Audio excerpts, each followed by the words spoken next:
started off this video series by saying that most military analysis doesn't account for the operational level, which is a major weakness. Now, in the first episode, I mostly looked at statistical analysis of what generates casualties on a modern battlefield. This is really a strategic level question because it defines force structure.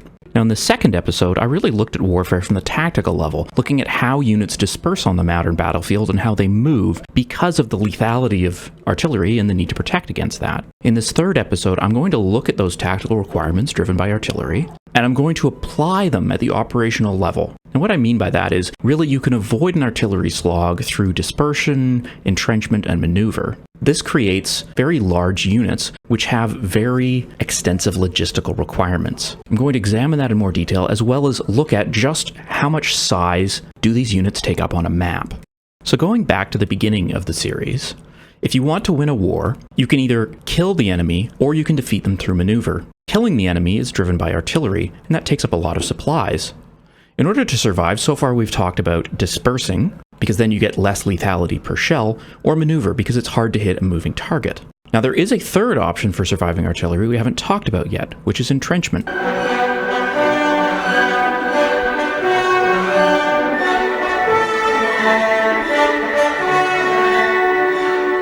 Now, a while ago, a mutual on Twitter named Don the Pleb and I had a conversation about this footage of a trench works being dug in Ukraine. Now, what this really is a World War I type trench with continuous lines and no overhead cover.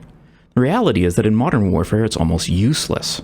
And why is this? First of all, it requires soldiers to bunch up far too much. More importantly, there's no overhead cover. So you'll remember from the first episode, ever since the invention of airburst fuses in late World War II, these kind of trenches have been close to useless. So what does an effective modern trench look like? Well, instead, we use something called the battle trench. It has just enough room for 2 people, and included in that is also a shelter that's for protection from artillery. There's steel revetment along the walls and the ceiling, and over that shelter area, there's a foot of sandbags and about a foot of soil. You then space these trenches out about 50 to 100 meters per trench. Now what this means is that when you have a company, will occupy something called a battle position, which is about 40 trenches. In front of the battle position, they'll put barbed wire, obstacles, minefields, anti-tank ditches. And all this is designed to funnel the advancing enemy into where the battle position can concentrate its firepower. Now with this kind of trench, when the artillery fire comes in, the personnel will take cover in the shelter. And that kind of overhead cover is effective from airburst shells. This doesn't mean that you're invulnerable in one of these trenches, because they can still use high explosive shells that explode on contact with the ground, very similar to what was used during World War I. And if the high explosive shell hits close enough to the trench, it will kill the occupants or temporarily bury them. But it's a lot harder to do that with the trenches being so spread out at 50 to 100 meters. So while you're not invulnerable because of a battle trench, it does reduce the casualties that you'll take from artillery by 90% versus being in the open. Once the artillery stops firing, the soldiers can emerge to fight. Now, if the battle position was set up properly and the attacking enemy enters the kill zone, then at that point, that attacking enemy has been fixed. However, if the defending soldiers find themselves pinned down by fire from the attackers, then it's the defenders that are fixed.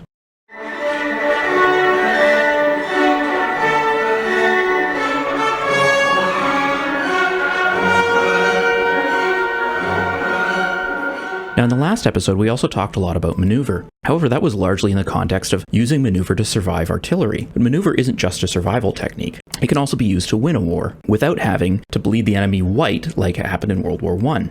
The best example of this is probably the Wehrmacht in World War II. If you surround the enemy frontline units, you capture their key transportation nodes and then take their capital, the war can be over without needing an attritional slog. Of course, the most obvious example of this is the fall of France in 1940. And this form of warfare is actually very attractive to democracies because they don't want attritional wars. And that's why the US Army became frankly obsessed with German World War II doctrine during the later Cold War. The catch to the maneuver solution to winning a war is fuel consumption. So I ended the last episode with maneuver requires armored vehicles, and armored vehicles are gas guzzlers. When I was a kid, my dad had a late 70s, early 80s Buick sedan that he really loved, but eventually had to get rid of because it was a total gas guzzler. It only got about 12 miles per gallon. Well, a main battle tank weighs about 50 tons. It uses tracks which have something like 4 times the friction of wheels. And you don't measure their fuel capacity in miles per gallon, but in gallons per mile. The Abrams tank used by the US Army weighs about 65 tons, which is about as much as 10 elephants or half the weight of the Statue of Liberty.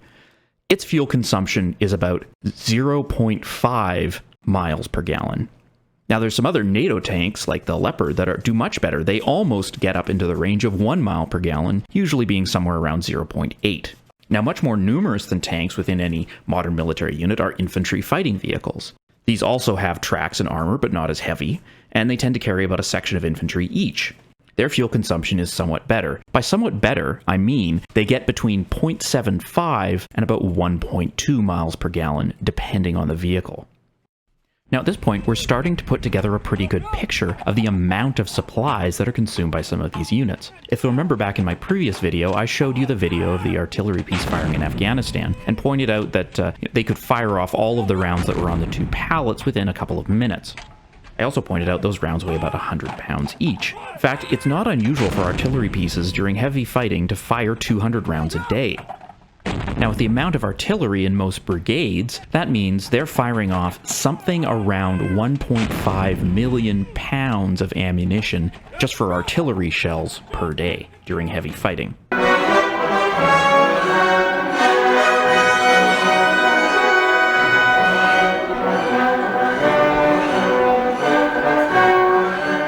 This doesn't account for tank ammunition, machine guns, assault rifle ammunition, grenades, anti-tank rockets, etc., etc., etc. There's also the problem of just life support items, water, fuel for the trucks, food, candy and cigarettes, all of that sort of thing that's important to morale. And this is where we get into the size of units in terms of numbers. Now, I have an example here that's based on an infantry company. Now, the basis of this is a section where you've got an armored fighting vehicle, about 8 troops, and the crew for the vehicle itself. You put 3 of these together, give some specialist attachments, and now you have yourself a platoon, which is the smallest possible unit that can operate independently. Put a couple of platoons together, add in some additional fire support elements, a couple other things like basic mechanic, a medic, signal operator, that sort of thing, and now you have a company. Now, this company, which is about 120 to 180 pers, it has its own good firepower, anti-tank capabilities, its own ability to maneuver, and it has supplies for about 2 days. But if it's going to operate beyond 2 days, or 12 hours of heavy fighting, which will burn up about the same amount, if it's going to cross any obstacles, if it's going to entrench beyond a basic level, if it's going to direct indirect fire from artillery on the enemy, if it's going to deal with any casualties, if the troops are going to live off something more than just canned food. For any of those things, it needs to draw all of its supplies and those extra supporting effects from other non-fighting units, which are usually referred to as persons other than grunts, or pogues. Now, as a civilian, you are surrounded by a small army of people who make your life livable and enjoyable by providing you a series of services. You don't really think about how large that group is because it's just things that naturally happen. You have electricity and power, and you go to the shops and you buy things. When a military deploys, it has to bring all of those things with it and manufacture or create all of those effects themselves. So, for instance, just for this company, you're probably going to need about 3 people to be cooks, about 3 people to be mechanics. You'll need a gunsmith. You'll need several people to drive large supply trucks to move things around, probably about 3 medical personnel. Someone to deal with morale side of things, whether that's things like, postal workers or, padres to come and help with burials, etc., etc. You're also going to need probably 1 or 2 people that do signals and communications and information technology.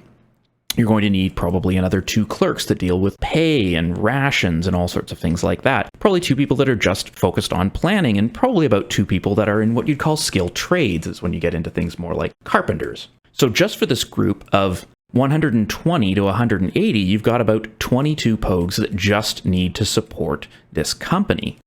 And when I say support this company, I mean provide what's called first line support. Basic emergency care and repair, and movement of supplies from the battalion level to the company, which is usually only about 3 to 5 kilometers away. The company is also fairly useless without other supporting lethal units, such as the artillery as the big one, but also armored reconnaissance. Now, in the first line, the pogues are really focused on really just evacuating broken people and equipment to the rear, which means at the second and the third line, you need larger organizations to actually do the fixing and the healing. These organizations are large enough that they need their own support organizations. So, for instance, if you get a cluster of cooks together, those cooks need mechanics and medical personnel and drivers for their trucks, etc., etc., etc. It seems excessive and like a huge waste of resources to have such a small proportion of your actual military being in the front line fighting, but it's absolutely essential with the way that modern warfare works.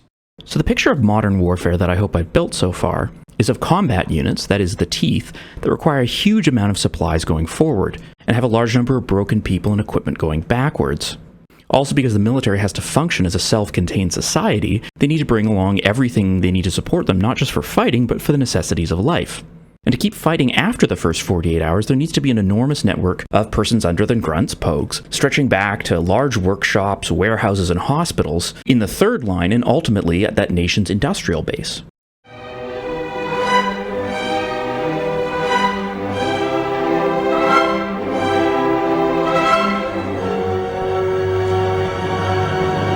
Now, exactly what scale are we talking about? Well, here's an example from an armored division from the US Army during the 1991 invasion of Iraq. They found that they were using approximately 600,000 gallons of fuel a day.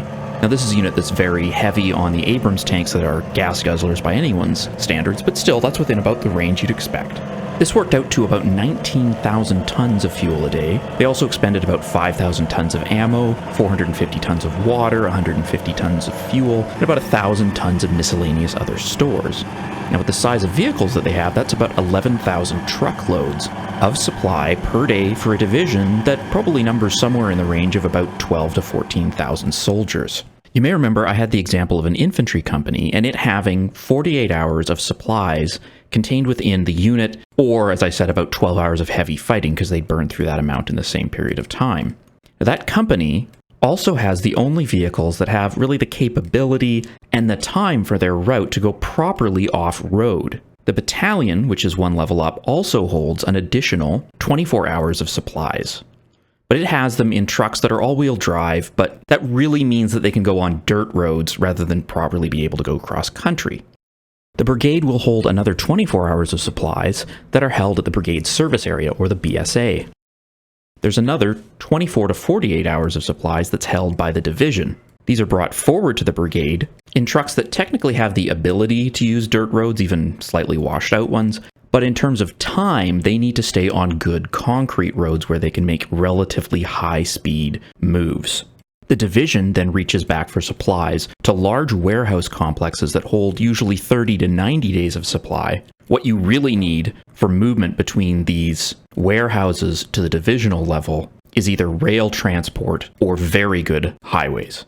In practice, this means only the companies can operate independent from the road networks. Even then, it's not a good idea. At the battalion level, what they really need are two parallel roads along their axis of advance, at least one of which you want to be paved, but you can get away with two dirt roads if you really have to. At brigade level, you definitely need something closer to 4 roads in parallel along the axis of advance, and it becomes very important that these be well-paved roads. Basically, at division level, you double everything I just said.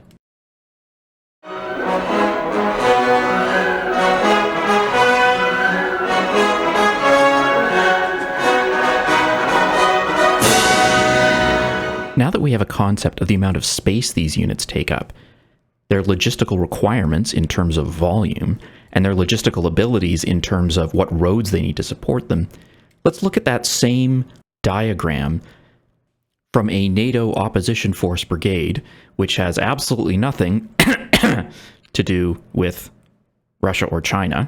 Now, on the far left, you have an icon for reconnaissance units. That's the one that has the arrows zigzagging sort of like lightning. Now, there would be brigade, divisional, corps, strategic, Air Force, etc. reconnaissance that would be operating generally about 20 to 150 kilometers forward of this brigade advancing.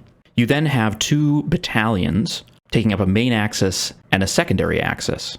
There's 1 battalion in depth and then various support elements going backwards to the right side. Each battalion has a minimum of 5 kilometers for its frontage, but ideally they prefer something closer to 10 kilometers. You also want to have a bit of a gap between the 2 axes of advance. Therefore, we're talking about a box on the terrain that this brigade is going to take up that's somewhere around 10 to 25 kilometers wide, 75 kilometers in depth. And in front of it is going to be a box of recce elements that's about the same size. Remember I talked about the deep, close, and rear zones being used in modern warfare rather than a front line? Well, now I'm going to flesh that out in a little bit more detail. At the divisional and higher deep zone, you have recce and sabotage, consisting of espionage, spy satellites, reconnaissance aircraft, special forces teams, electronic warfare, and armored reconnaissance. The brigade also has a deep zone, and it's where its recce elements operate. Now, it has a lot of its own equipment, but mostly it's armored recce as well. The close zone is where the bulk of the brigade's combat units will close with and destroy the enemy. These will mostly consist of tanks and mechanized infantry. And in the rear zone, you have all the support equipment. There's hundreds of different types of major equipment, but mostly it's a bunch of unarmored trucks.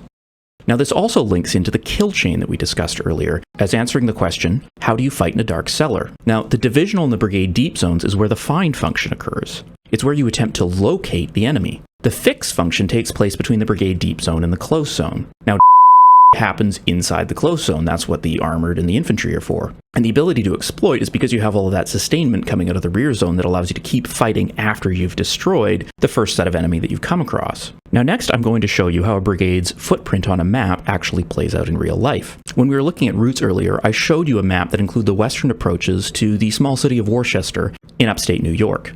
However, I can't actually show you a brigade's footprint because the footprint's too large.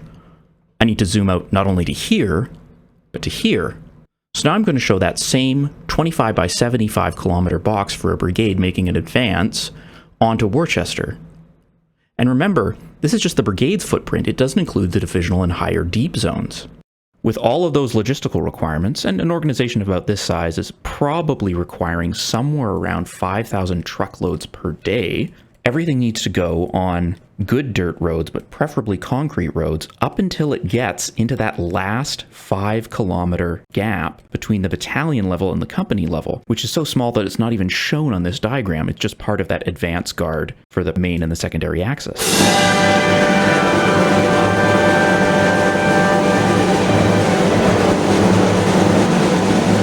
Putting all of these parts together, what do we see? First of all, in modern warfare, it's artillery that is really the dominant force on the battlefield. However, it can't operate independently. It needs a large supporting structure to find and fix the enemy so that the artillery can execute its destroy mission.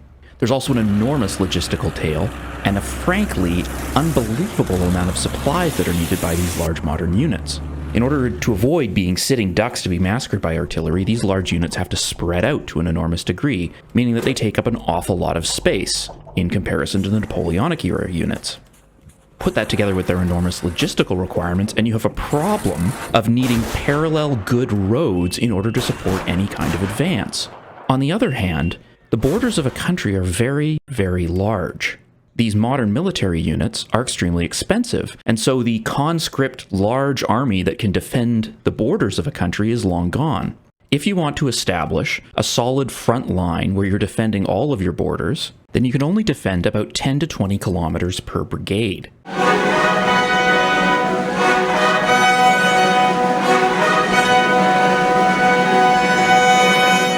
Now, looking at the US Army, which in terms of numbers is by far the largest army out of any Western country, between the regular and the reserve, they have the ability to mobilize up to 60 brigade-sized units. Now, you can't just put all of these in the front line. You need a reserve, that is, units that are left out of the battle to respond to situation, plug holes in the line, so forth. And you also need to have units that rotate into the rear area for training, replacement, and just keeping morale up. So out of those 60 brigade combat teams, and this is on full mobilization and call-up of all of the reserves, they could probably field about 30 brigade combat teams to hold a section of front line, which works out to about 300 to 600 kilometers. Now, the northern border between North Dakota and Canada is about 500 kilometers. So to put all of this in context, the US Army, the largest army out of the Western world, on full mobilization, would struggle to have enough troops in the field to provide a continuous defensive line along the northern border of one state.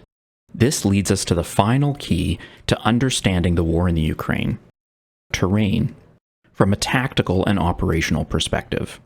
Because if no one can defend their entire border, then the solution is to only defend the areas where the road network can support the logistical requirements of a large force. You then play rope-a-dope with your opponent until you are on terrain that is the equivalent of fighting in a doorway. So with all of these pieces put together, we'll be able to look at the terrain and the roads in Eastern Europe. And that is going to explain a lot about the war in Ukraine, both how it's gone so far, the political motivations behind the war, and what we might expect for the future. I'll see you in the next episode.